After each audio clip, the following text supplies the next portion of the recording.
looked at every Steam page for a new release from January 1st to January 7th, and it made me feel like I was dying. I limited my review to full games in English that were not VR only. That way I could play any games that intrigued me, and I didn't know at the time how optimistic this was. I also turned off Safe Search, which was a bad choice. Normally I have it turned on so that I don't see X-rated games when I'm searching, but for the sake of thoroughness, I thought I should open the gates and welcome all comers, so to speak. Here's how my investigation went. January 1st. Almost half the games released on January 1st used AI in some way. One dev put out 3 games, a clicker, a strategy game, and a JRPG, all backed by AI. My guess is whatever genre sells best will be the basis of a dozen more AI games pumped out factory style. Only 2 of the sex games released on New Year's Day didn't use AI. The Bara-style Monster Ops 14 and Toro 7, a murder mystery with gifs of people fucking. But there is something way sleazier than AI-generated sex pics. There's a puzzle game with anime schoolgirls in provocative poses against ruined backdrops.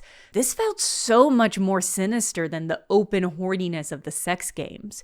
I moved on quickly. I begin to recognize the spam reviewers on free-to-play games. On Monster Maestro, a rhythm game developed as a class project. On a desktop companion of Sanae Takeichi, Japan's new ultra-conservative prime minister. And even on Little Smiles Daycare, the first game released in 2026 on Steam in English that wasn't VR only. I'm surprised at how many games look unfinished, either half-baked or simply too basic to intrigue. The only standout is the sleek third-person shooter Imp, but it just entered early access, which I strictly avoid. It took hours to review all of these pages, and I didn't buy a single game. Games released on January 1st, 42. Games bought, 0.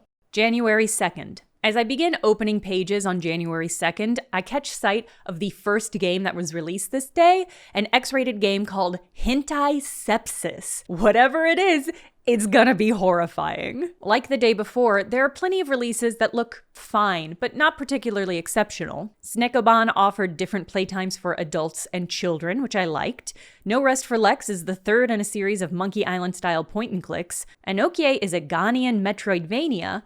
And then there was, of course, Prostitute Casino. There are also seasonal novelties, like Nuclear Core Fireplace Sim Silent Core Night Holiday Edition, and Sexy Santa Girls, recently renamed from Girls Quest Find the Difference. I am quickly won over by the cute art, promising platforming, and pun title of Puzzles in Outer Space, which I purchase. In The Power of Fish, you catch and interrogate fish to learn if they're good or evil. I'm not wild about fishing games, but I appreciate the twist and the original art. I buy The Power of Fish. Mistwood looks good, and it's by the game dev collective Sock Pop, which released 2024 hit Groon. But it still just looks like a fairly basic island sim, and has middling early access reviews, so I skip it. By the time I reach Hentai Sepsis, I am so worn down by store-bought assets and poker games. I am desperate for anything unique, even if it is an X-rated game about battling an infection.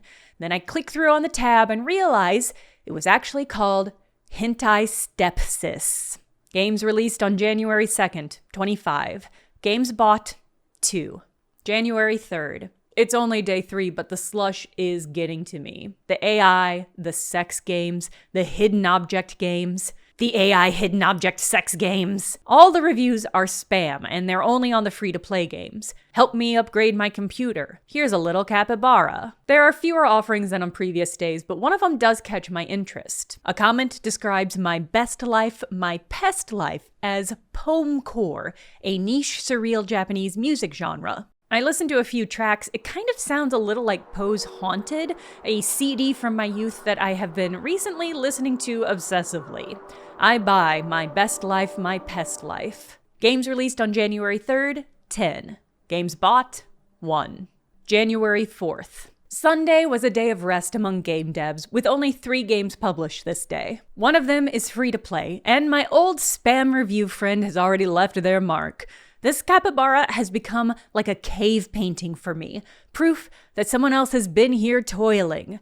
I name it Vivi after its spammer. Another game is Alenda de Niterói, a Brazilian platformer with beautiful pixel art.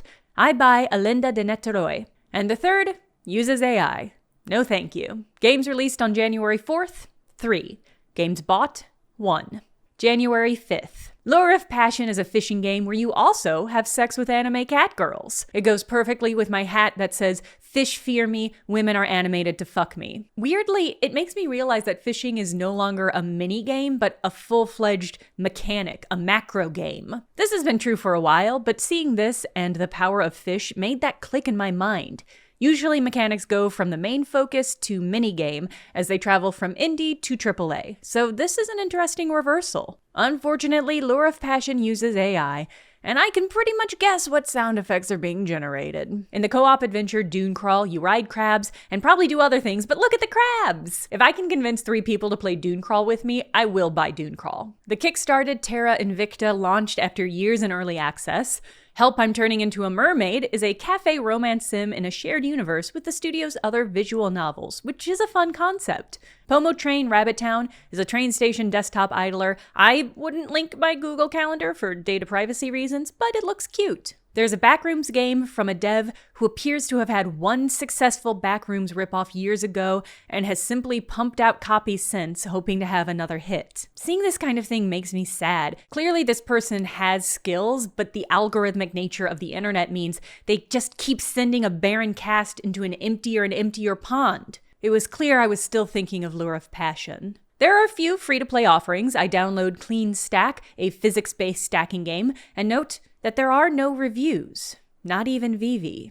Games released on January 5th, 36. Games bought, 0. But Clean Stack downloaded. January 6th.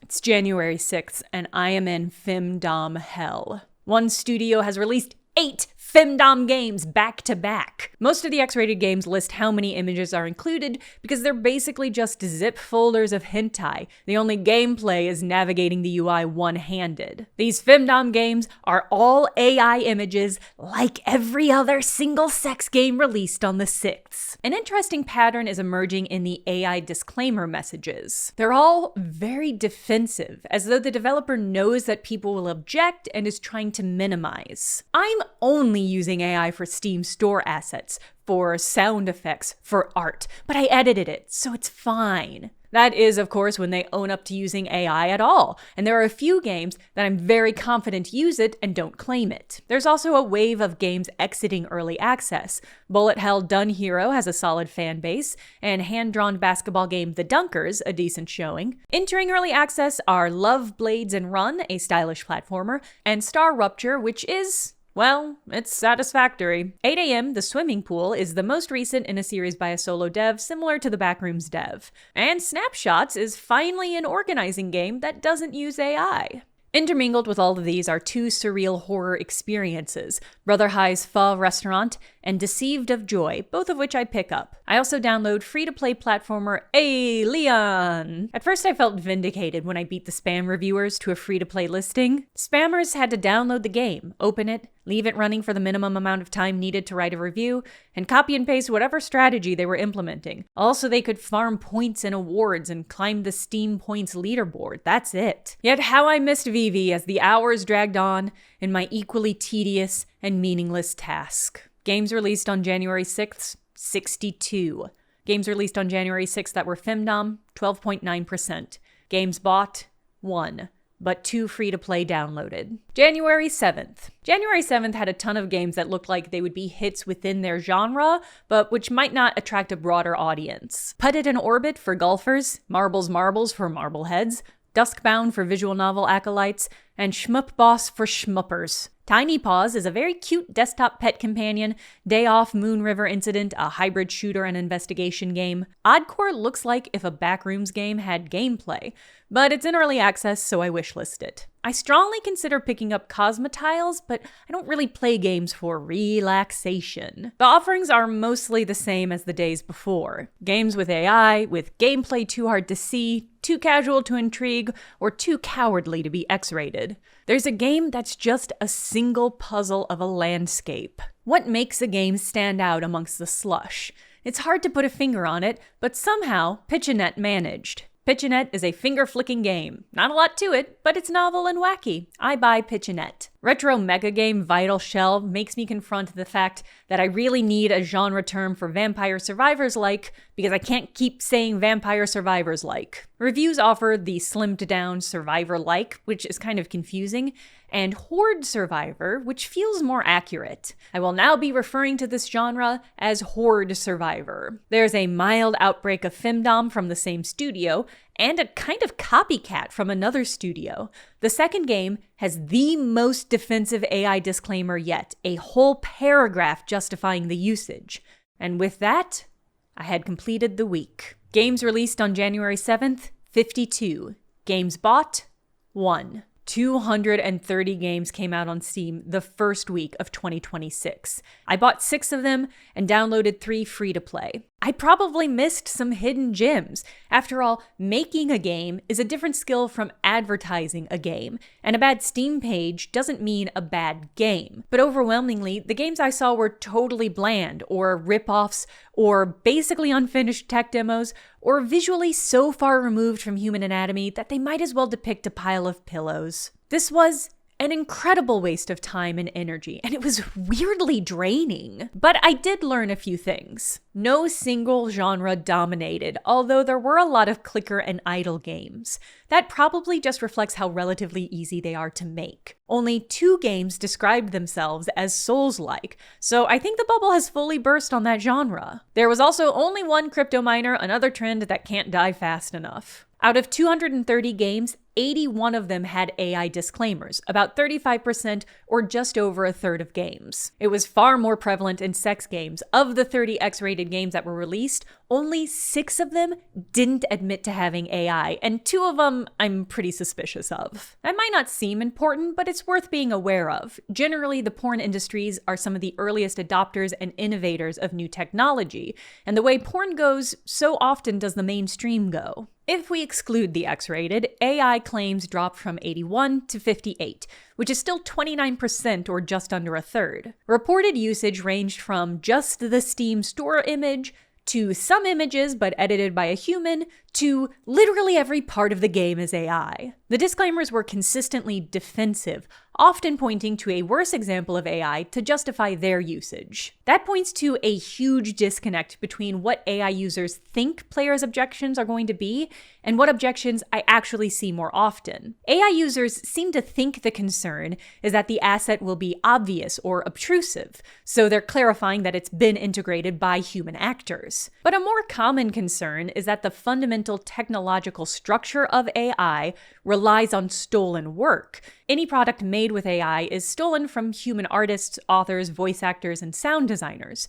Furthermore, every use of it has a notable ecological impact. Because those failings are inherent to the technology, there's no use of AI that can avoid them, and no justification that can alleviate them. A lot of disclaimers said that they only used AI for the Steam store assets, and that sucks for different reasons. Advertising isn't just meant to lure of passion people in, it's also meant to accurately represent your product. Why would I buy a game if even the creator of the game doesn't think people will play it on its own merits? There will almost certainly be more than 20,000 games released on Steam this year. As somebody who covers indie games, hearing metrics like that make me feel like I am drowning. But having now looked at a representative slice of that 20,000, I feel a little bit better. They're mostly not hidden gems, the Michelin-starred food carts of the world.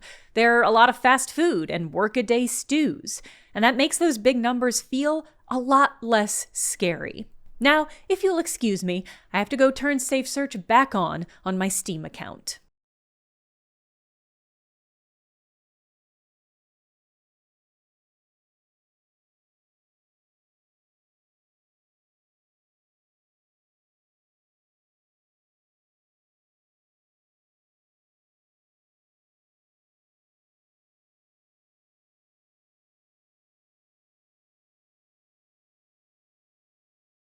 Thank you to all of my Patreon supporters, and a very special thank you to Entheogen and Zach, who ensure I can afford to buy games and I don't just have to play the free-to-play stuff. Thank you. I'll be posting reviews of all of the games I bought on my Patreon at patreon.com/Jenna. And if you saw anything listed that looked like something you might be interested in, I cannot recommend enough just looking it up and buying it. Your money and reviews will have a way bigger impact on an indie creator or solo dev than they will on a big, massive studio. So think about it.